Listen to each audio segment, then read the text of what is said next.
Netherlands ആസ്ഥാനമായുള്ള വിനോദസഞ്ചാര കപ്പലിൽ എലികളിലൂടെ പകരുന്ന മാരകമായ ഹാൻഡ വൈറസ് സ്ഥിരീകരിച്ചു.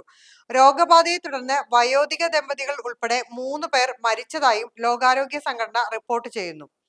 ഇതുവരെ 8 കേസുകൾ റിപ്പോർട്ട് ചെയ്തതായും ഇതിൽ 5 ഹാൻഡ വൈറസ് ആണെന്ന് സ്ഥിരീകരിച്ചതായും ലോകാരോഗ്യ സംഘടന അറിയിച്ചു. 3 കേസുകൾ സംശയാസ്പദമാണെന്നും WHO വ്യക്തമാക്കി. ശ്വസന സംബന്ധമായ ഗുരുതര ആഘാതങ്ങൾ ഉണ്ടാക്കാൻ ശേഷിയുള്ളതാണ് ഈ വൈറസ് എന്നാണ് ആരോഗ്യ വിദഗ്ധർ പറയുന്നത്. ആഫ്രിക്കയുടെ പടിഞ്ഞാറൻ അറ്റ്ലാന്റിക് സമുദ്രത്തിലെ ദ്വീപ് രാഷ്ട്രമായ കേപ്പ് വെർഡയ്ക്ക് സമീപം പിടിച്ചിട്ടിരിക്കുന്ന MV ഹോണ്ടിയാസ് എന്ന കപ്പലിലാണ് ഗുരുതരമായ മെഡിക്കൽ സാഹചര്യം നിലനിൽക്കുന്നതെന്ന് കപ്പൽ കമ്പനിയായ ഓഷ്യൻ വൈഡ് എക്സ്പെഡിഷൻസ് പ്രസ്താവനയിൽ അറിയിച്ചു. ഏകദേശം 3 ആഴ്ച മുൻപ് അർജന്റീനയിൽ നിന്ന് 150 പേരുമായി യാത്ര പുറപ്പെട്ട കപ്പൽ അന്റാർട്ടിക്ക ഉൾപ്പെടെയുള്ള വിവിധ മേഖലകൾ സന്ദർശിച്ച ശേഷമാണ് കേപ്പ് വെർഡയ്ക്ക് സമീപം എത്തിയത്. മരിച്ചവരിൽ 2 പേർ ഡച്ച് പൗരന്മാരാണെന്ന് നെതർലൻഡ്സ് വിദേശകാര്യ മന്ത്രാലയം സ്ഥിരീകരിച്ചു. രോഗബാധിതരായ യാത്രക്കാരിൽ ഒരാൾ ദക്ഷിണാഫ്രിക്കയിൽ തീവ്രപരിചരണ വിഭാഗത്തിലാണെന്ന് WHO സമൂഹ മാധ്യമമായ എക്സിലൂടെ അറിയിച്ചു. രോഗബാധിതരെ കപ്പലിൽ നിന്ന് പുറത്തിറക്കാൻ കേപ്പ് വെർഡെ ദ്വീപ് അധികൃതർ അനുമതി നൽകിയിട്ടില്ല.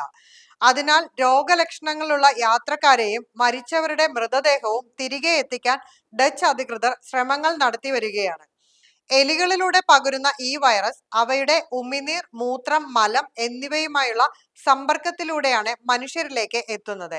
എന്നാൽ ഹാൻഡ വൈറസ് കൊറോണ പോലെ ഒരു മഹാമാരിയായി പടരാൻ സാധ്യതയില്ലെന്ന് ലോകാരോഗ്യ സംഘടനയുടെ മേധാവി വ്യക്തമാക്കി. ഇതൊരു മഹാമാരിയല്ല, 6 വർഷം മുൻപ് ലോകം കണ്ട COVID-19 സാഹചര്യം ഇവിടെ ഇല്ല എന്നും അദ്ദേഹം മാധ്യമങ്ങളോട് വ്യക്തമാക്കി. 12 രാജ്യങ്ങളിലെ പൗരന്മാർ ഈ കപ്പലിൽ യാത്രക്കാരായി ഉണ്ടായിരുന്നു. ഈ രാജ്യങ്ങൾക്ക് WHO ഔദ്യോഗിക മുന്നറിയിപ്പ് നൽകിയിട്ടുണ്ട്. Britain, America, Canada, Germany, Netherland, Switzerland, Singapore, Turkey തുടങ്ങിയ രാജ്യങ്ങൾ ഇതിൽ ഉൾപ്പെടുന്നു. എന്നാൽ നിലവിൽ കപ്പലിലുള്ള മറ്റു യാത്രക്കാരിൽ രോഗലക്ഷണങ്ങളൊന്നും കണ്ടെത്തിയിട്ടില്ല എന്നത് ആശ്വാസകരമാണ്. WHO ആരോഗ്യ വിദഗ്ധനും നെതർലൻഡ്സിൽ നിന്നുള്ള 2 ഡോക്ടർമാരും European centre for disease prevention and കൺട്രോളിലെ ഒരു വിദഗ്ധനും അടങ്ങുന്ന സംഘം ഇപ്പോൾ കപ്പലിൽ കയറിയിട്ടുണ്ട്. കപ്പൽ കാനറി ദ്വീപുകളിൽ എത്തുന്നതുവരെ ഇവർ അവിടെ തുടരും. യാത്രക്കാരുടെ ആരോഗ്യനില പരിശോധിക്കുകയും വൈറസ് പടരാനുള്ള സാധ്യതകൾ വിലയിരുത്തുകയുമാണ് ഇവരുടെ ലക്ഷ്യം. എന്താണ് ഹാൻഡ വൈറസ് എന്ന് നോക്കാം. എലികളുടെ ഉമിനീർ, കാഷ്ടം, മൂത്രം എന്നിവ വായുവിൽ കലരുന്നത് ശ്വസിക്കുന്നത് വഴിയാണ് സാധാരണ ഈ വൈറസ് പകരുന്നത്. അപൂർവം സന്ദർഭങ്ങളിൽ മനുഷ്യരിൽ നിന്ന് മനുഷ്യരിലേക്കും ഇത് പകരാൻ സാധ്യതയുണ്ടെന്ന് ലോകാരോഗ്യ സംഘടന പറയുന്നു. ഇൻഫ്ലുവൻസ പോലുള്ള ലക്ഷണങ്ങളോടെയാണ് രോഗം ആരംഭിക്കുന്നത്. ഇത് ഹൃദയ ശ്വാസകോശ സംബന്ധമായ തകരാറുകൾക്ക് കാരണമാകും. ഏകദേശം 40% കേസുകളും മരണത്തിൽ കലാശിക്കുന്നുവെന്ന് US centre for disease control പറയുന്നു. എന്താണ് ചികിത്സ എന്ന് നോക്കാം. ഹാൻഡ വൈറസിനെ ചികിത്സിക്കാൻ പ്രത്യേക മരുന്നുകളൊന്നുമില്ല. റൈബാവറിൻ എന്ന ആന്റി വൈറൽ മരുന്നാണ് നിലവിൽ ഹാൻഡ വൈറസ് രോഗികൾക്ക് ചികിത്സയ്ക്കായി ഉപയോഗിക്കുന്നത്.